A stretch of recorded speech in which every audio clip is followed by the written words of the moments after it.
I'm so stoked to talk to this guy. This is Steve Davis, bassist for the U.S. Bombs. We've talked about the U.S. Bombs on the show before, and we've talked about some of the things their singer Dwayne has done. We're not talking about that today because Dwayne's going to come on the show and kind of walk us through all that and explain all that. Yeah. But today we're talking with Steve, bassist for the band, who has quite a story.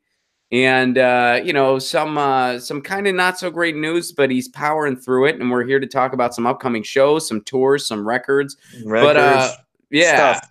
But let's back up a little bit, Steve, and start at the beginning. Okay. So how did you end up in the U.S. Bombs? Well, Slope Records called me. It's about that simple.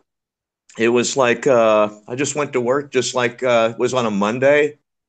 And just like any other Monday, my phone rang, and it's Tom from Slope Records. And they'd started a little tour in August of 2017.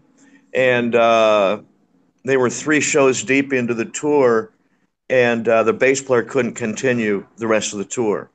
So that's where I came in. Tom called me, asked me if I could do it. I got cleared off at work, you know. I had 96 hours to get ready for everything. Oh, wow. So you had to learn all the tunes, and you had to, man. Yeah, it was fun. It was like had 96 hours, had 15 songs, and they flew me into San Bernardino for show number 3.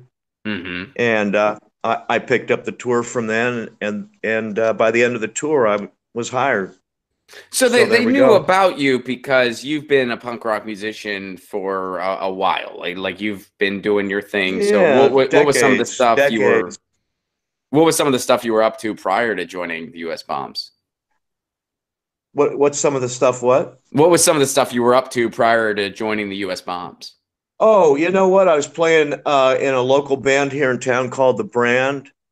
And yeah, it's one of the Glass Heroes and his wife and just a couple other friends. We played about once every few months.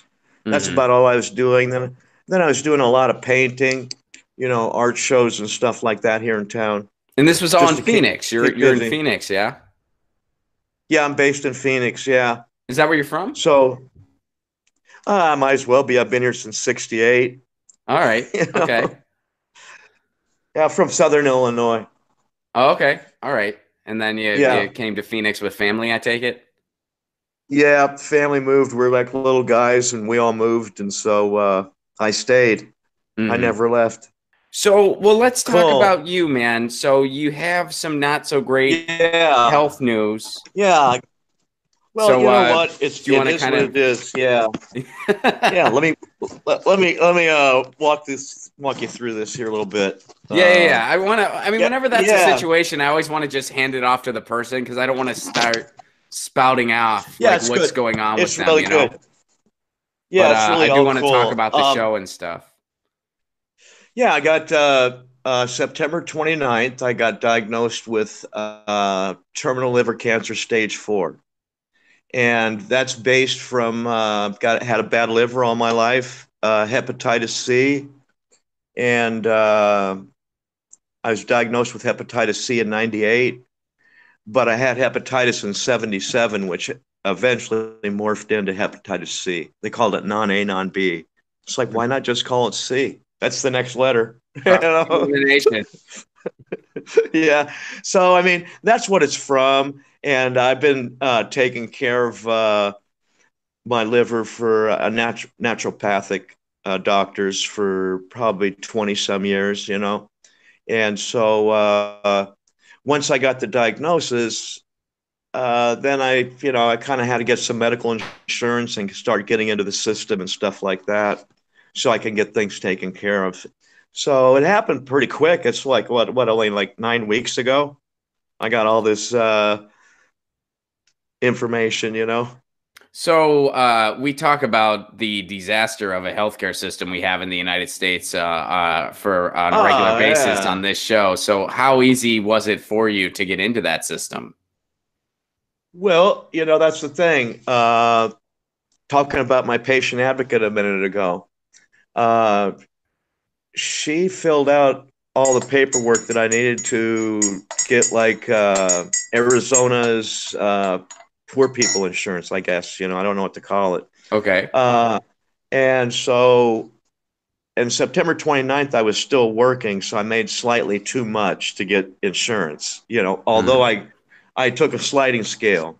They offered a sliding scale, so I took that, and then as more tests, more scans happened, then the costs start getting more. Right. So what I did was I decided to do my GoFundMe. Slope Records is running my GoFundMe account, and so I've started that, and then I got Music Cares.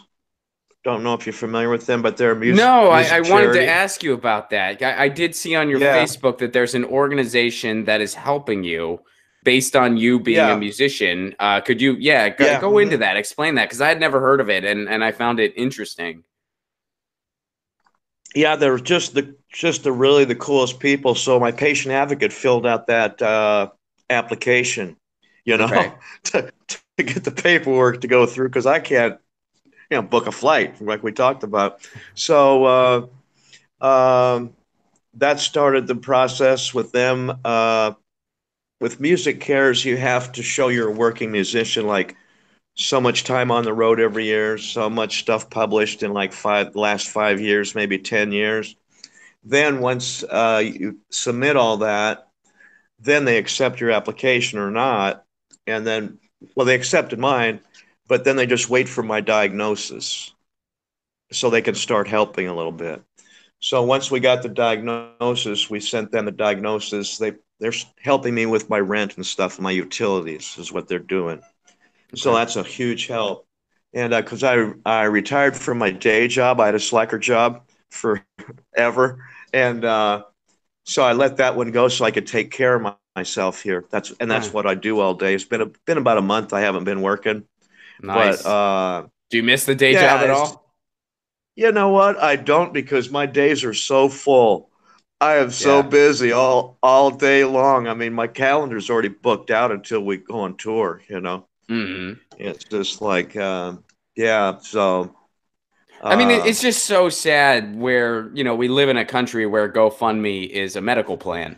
It's yeah, criminal to say the very least. But when you hear about yeah, organizations like Music Cares, you kind of think, well, at least yeah, there's some organizations out there doing something, yeah. so Oh that yeah, they can help people out some. And it's cool that, they're helping you out, even though there's yeah. still It's a really lot for you to cool. overcome.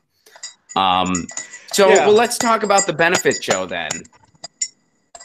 Okay. Well, that was another idea. When I met with Slope Records to kind of tell them what was going on with me, because I wanted to do GoFundMe on my own, and I wanted to let the band know why. And then when I told Tom from Slope Records what was going on, it's kind of hard to candy coat the whole thing the way it is. Yeah. So once he went through all the information, then he said that with my approval, he'd like to do my GoFundMe. So I'm like, yeah, cool. And so I met with his PR department at Slope Records, and we just talked about what was going on with me, the new thing in my life, and Yeah. uh, and then from there the benefit idea came up, and so we just started looking for a venue that had a good capacity, like a medium-sized room with a kitchen. And then I started calling friends of mine's bands. Bombs are going to play. Oh, you guys are playing too. Yeah, yeah, Bombs will play. We're closing. Yeah, Nice, see, man. it's the Freeze is playing too. Hmm. From Boston. Yeah, so it's going to be a fun night. So Yeah, they're doing a what are the silent auction. details? What are the details on that show? It's December 19th, yeah? It's the 19th. Hmm. It's on Wednesday, the 19th. Yeah, And that's at Crescent Ballroom in Phoenix. downtown Phoenix. Yeah. Okay. Get your news on with Ron. Don't you want to know what's going on? We're getting our news on today.